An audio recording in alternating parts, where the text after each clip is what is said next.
Transcript. After 70, these 7 things secretly hold you back and must be let go for a better life. Elderly advice. Hello everyone, and welcome to a conversation that's close to my heart. I'm Dr. Henry Sullivan, a retired gerontologist who spent 35 years studying what makes life after 70 rich, rewarding, and truly worth living. Today we're tackling something a little different. Not the obvious challenges like health or finances, but the quiet, sneaky things that hold us back without us even noticing. After 70, we've all collected a lifetime of experiences, but we've also picked up habits, beliefs, and even objects that no longer fit who we are. These aren't just extra baggage. They're weights that drag down our mood, our energy, and our ability to enjoy the days we have. My goal here isn't to tell you to overhaul your garage or rethink your entire life, though we'll touch on some practical stuff. It's deeper than that. It's about letting go of what's secretly holding you back so you can step into a freer, lighter version of yourself. Over my career, I've seen patterns in the seniors who thrive versus those who struggle, and it's rarely about what you'd expect. It's not always the big losses or the physical limitations. It's the small hidden burdens we carry long past their expiration date. I've narrowed it down to 7 things that many of us cling to after 70. Often without realizing how much they're costing us. These aren't abstract theories, they're real, grounded in the lives I've witnessed and the research I've explored. And here's the promise. When you let even one of these go, it's not about losing something. It's about gaining freedom, peace, and a chance to live more fully in the moment. If you're over 70 or getting close and you felt stuck, tired, or just not as joyful as you'd like, this could be the nudge you need. So settle in, maybe grab a cup of tea, and let's explore these 7 things together. Stick with me to the end, because the last one is rarely talked about, yet it's the key to the deepest peace. Let's dive in. First on our list is the guilt of saying no. By the time we hit 70, our time, energy, and inner calm are treasures more valuable than ever. Yet so many of us still feel a pang of guilt every time we turn down a request, skip an event, or choose rest over obligation. I've seen it countless times. Folks who've spent decades saying yes to family, friends, work, community, out of duty or fear of letting someone down. But here's the truth. After 70, protecting your peace shouldn't come with an apology. That guilt, it's a heavy load you don't need to carry anymore. This isn't about shutting people out or being selfish. It's about being selective. It's giving yourself permission to put your needs first without the endless explanations. Think of Margaret, a 72-year-old widow I met years ago. After her husband passed, she said yes to every invitation, church potlucks, grandkids recitals, neighborly favors, because she didn't want to seem ungrateful or lonely. She'd come home exhausted, with no time for the gardening she loved. One day, she said no to a weekend bake sale and spent it planting tulips instead. "Henry," she told me, "I felt so light, like I'd given myself a gift." That's what letting go of this guilt does. It opens space for your joy. Saying no doesn't mean you stop caring. It's about setting boundaries with kindness. "I'd love to, but I need to rest today." Or, "Thanks for asking, but I'll pass this time." Most people get it more than we think. And when you say no, your yeses become richer, given from a place of choice, not pressure. You've earned the right to guard your time. So, if guilt creeps in next time you decline, take a deep breath and let it go. This chapter's for you. Make it yours. Next, let's talk about outdated medical supplies and prescriptions. You know, those pill bottles and ointments tucked away in your bathroom cabinet or kitchen drawer. The ones with faded labels, expired dates, or half-used doses from years back. They seem harmless, just relics of past ailments. But after 70, holding onto them can quietly put your health at risk. Clearing them out isn't just tidying up. It's a step toward safety and calm. Medications don't age gracefully. Some lose strength, others break down into compounds that could harm you. And in a moment of fatigue or confusion, it's easy to grab the wrong bottle. I remember Walter, an 80-year-old patient of mine. He kept old painkillers mixed with his heart meds in the same drawer. One night he took the wrong one by mistake, landed him in the hospital with a racing pulse. It wasn't his fault, it was clutter. Then there's the bandages that won't stick, thermometers that misread, supplements you stopped taking. They muddle your space in your mind when you need clarity most. Here's how to tackle it. Set aside an hour, grab a trash bag, and check every shelf. If it's expired, toss it. Pharmacies often take old meds safely. If the label's gone or you don't use it, let it go. Keep only what's current and clear. Walter did this after his scare, and he said, "I sleep better knowing what's there." It's not just about health. It's peace for you and anyone helping you. Start small and feel the weight lift. Third, we've got negative self-talk. That little voice whispering, "You're too old," "You failed," or "No one needs you." It's not your friend, your conscience, or the truth. It's a thief stealing your confidence and joy. After 70, it's time to throw it away because you deserve better than a critic living in your head.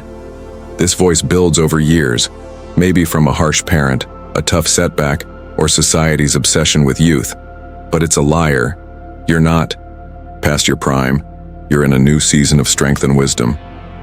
Take Ellen, 76, who always wanted to dance. That voice told her, "You're too slow now." Then her niece dragged her to a senior dance class. She stumbled at first, but now she sways every Tuesday, grinning ear to ear. "I told that voice to hush," she said, "and I feel alive." Catch it when it starts. Ask, "Would I say this to my grandkid?" If not, don't say it to yourself. Swap it for truth. I've survived tough days. I'm tougher than I think. Surround yourself with people who lift you up, not drag you down. You've got too much to offer, stories, laughs, kindness, to let this noise hold you back. Kick it out and watch your spirit rise. Now let's move to clutter tied to the past. I'm not talking about a cherished photo or your spouse's old hat. Those are keepers. I mean the piles that trap you. Clothes from 1985, dusty tools, stacks of papers you'll never read. After 70, this stuff isn't just taking up space, it's anchoring you to a life you've outgrown. It creeps up slowly. You think, "I might need this," or "It's too hard to decide."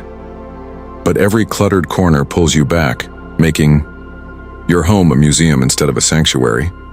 My old neighbor Frank, 79, had a garage full of fishing gear he hadn't touched in 20 years. "It's who I was," he said. His son helped him clear it, kept one rod, gave the rest away. Frank told me, "I didn't lose my past, I got my garage back and my mind feels clearer." Start with one drawer. Ask, "Do I use it? Love it? Need it now?" If not, release it, donate, recycle, trash it. Get a friend to help. It's easier with company. Less clutter means more room to breathe, think, and live today. You're not erasing memories. You're choosing which ones to carry forward. Fifth is the belief that new friendships aren't possible. Somewhere along the line, we convince ourselves connections are for the young, that after 70 our social circles set shrinking with every loss. But that's a myth, and it's one of the heaviest things to lug around. Let it go, because loneliness isn't your fate. Connection is still yours to find. Your heart doesn't retire. You still crave laughter, stories, someone to share a quiet moment with. It won't look like your 30s. Late-night chats might turn into coffee meetups, but it's just as real. I met Paul, 74, at a clinic once. After losing his wife, he felt alone in a new town. He joined a book club, reluctant at first. There, he met Tom, a widower too. They started with books, moved to fishing trips, and now they're thick as thieves. "I thought I was done making friends," Paul said, "but Tom proved me wrong. Put yourself out there, a class, a walk in the park, a hello to a neighbor. It takes courage, but you've got plenty. You're not too old to be seen, heard, or valued. New bonds can bloom and they'll light up your days like nothing else." Sixth, we've got expired goals. Those dreams or plans that don't fit anymore. Maybe you wanted to run a marathon, move abroad, or start a business, but life shifted, health, money, priorities, and they didn't happen. After 70, clinging to these can feel like carrying a backpack of should-haves. It's time to set them down. This isn't failure, it's evolution. Goals have seasons, and some were meant to guide you then, not now. Ruth, 78, dreamed of a big career leap that never came.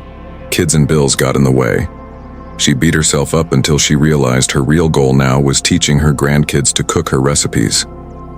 "I let the old dream go," she said, and found a better one. Ask yourself, what matters today? What brings me joy now? Maybe it's painting, volunteering, or just sitting with a good book. Release the old, embrace the new. You're not settling.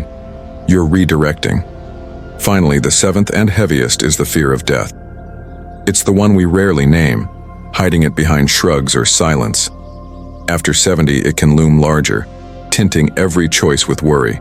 About health, the future, the unknown. But here's the gift. You can let it go, not by ignoring it, but by facing it with peace. This doesn't mean you won't feel scared sometimes. Fear's human. It means not letting it steer you. James, 82, dodged writing a will for years. It felt like tempting fate.